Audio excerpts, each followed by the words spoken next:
أعوذ بالله من الشيطان الرجيم. بسم الله الرحمن الرحيم. يا أيها المزمل قم الليل إلا قليلا نصفه أو انقص منه قليلا أو زد عليه ورتل القرآن ترتيلا إنا سنلقي عليك قولا ثقيلا إن ناشئة الليل هي أشد وطئا وأقوم قيلا إن لك في النهار سبحا طويلا واذكر اسم ربك وتبتل إليه تبتيلا رب المشرق والمغرب لا إله إلا هو فاتخذه وكيلا واصبر على ما يقولون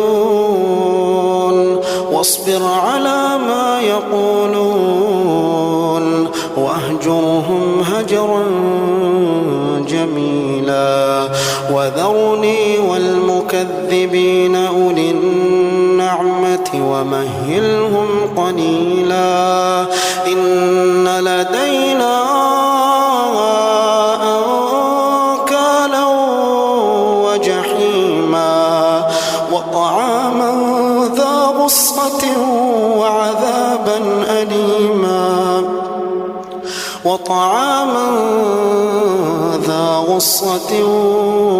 وعذابا أليما يوم ترجف الأرض والجبال وكانت الجبال كثيبا مهيلا إنا أرسلنا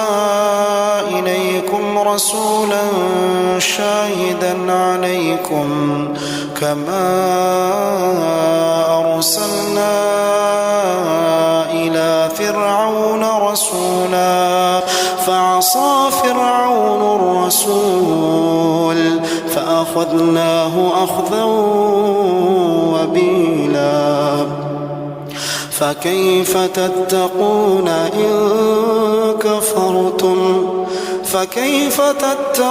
إن كفرتم يوما يجعل الولدان شيبا السماء منفطر به كان وعده مفعولا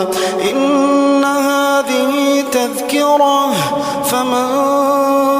شاء اتخذ إلى ربه سبيلا إن ربك يعلم أنك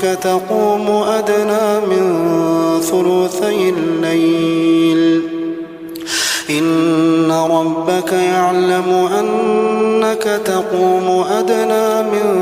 ثلثي الليل ونصفه وثلثه وطائفة من الذين معك والله يقدر الليل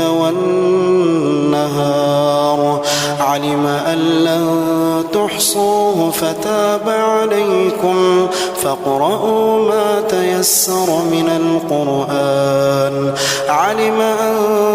سيكون منكم مرضى وآخرون يضربون في الأرض يبتغون من فضل الله وآخرون يقاتلون في سبيل الله فاقرؤوا ما تيسر منه وأقيموا الصلاة وآتوا الزكاة وأقرضوا الله قرضا حسنا وما تقدموا لأنفسكم من خير تجدوه عند الله هو خيرا وأعظم أجرا واستغفروا الله إن الله غفور